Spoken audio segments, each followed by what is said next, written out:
कहानी निर्मल भक्ति की शक्ति। बहुत समय पहले की बात है। एक छोटे से गांव शांतिपुर में एक निर्धन किसान रहता था। नाम था माधव। माधव के पास न ज्यादा जमीन थी न ज्यादा अनाज, पर उसके पास जो सबसे कीमती चीज थी वह थी उसकी अटूट भक्ति भगवान श्री राम के प्रति। हर सुबह वह सूरज उगने से पहले उठता, नदी किनारे स्नान करता और तुलसी के नीचे बैठकर राम नाम का जप करता। गांव वाले उसे अक्सर चिढ़ाते, कहते, अरे माधव, राम नाम से पेट नहीं भरता, खेत देख, घर संभाल।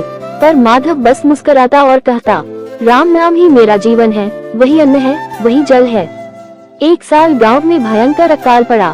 बारिश नहीं हुई, खेत सूख गए, कुएं खाली हो गए। गांव वाले हाहाकार मचाने लगे, लेकिन माधव फिर भी शांत था। वही राम नाम, वही भक्ति, वही मुस्कान। एक दिन एक अमीर व्यापारी गांव आया। उसके पास बहुत सारा अन्न और जल था। उसने कहा, जिसे मेरी सहायता चाहिए वह मेरे भगवान की पूजा करे, मेरी तरह कपड़े पहने और मेरी बात माने। गांव वाले मजबूर थे, कई लोग झुक गए, पर माधव नहीं झुका। उसने कहा, मैं भक्ति बदल नहीं सकता, मेरे लिए श्री राम ही सब कुछ है। व्यापारी क्रोधित हुआ और बोला, तू भूखा मरेगा, लेकिन मेरा अनाज नहीं मिलेगा। माधव फिर भी मुस्कुराया और बोला, जो सच्चे मन से भक्ति करता है भगवान उसकी परीक्षा जरूर लेते हैं, लेकिन उसे कभी भूखा नहीं मरने देते। उस रात चमत्कार हुआ। एक अज्ञात साधु माधव के द्वार आया। वह थका, प्यासा और भूखा था। माधव के पास कुछ नहीं था, फिर भी उसने अपना बचा खुचा एक मुट्ठी चावल उसे दे दिया।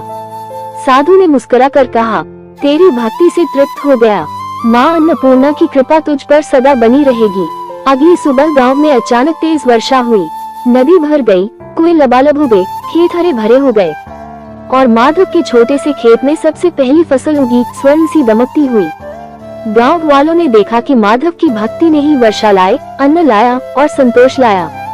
व्यापारी ने भी अपने घमंड को त्यागा और माधव से क्षमा मांगी। सीख, सच्ची भक्ति न दिखावे की मोहताज है, न धन की। वह हृदय की गहराई से निकलती है और जब सच्ची होती है तो स्वयं भगवान उसकी रक्षा करते हैं।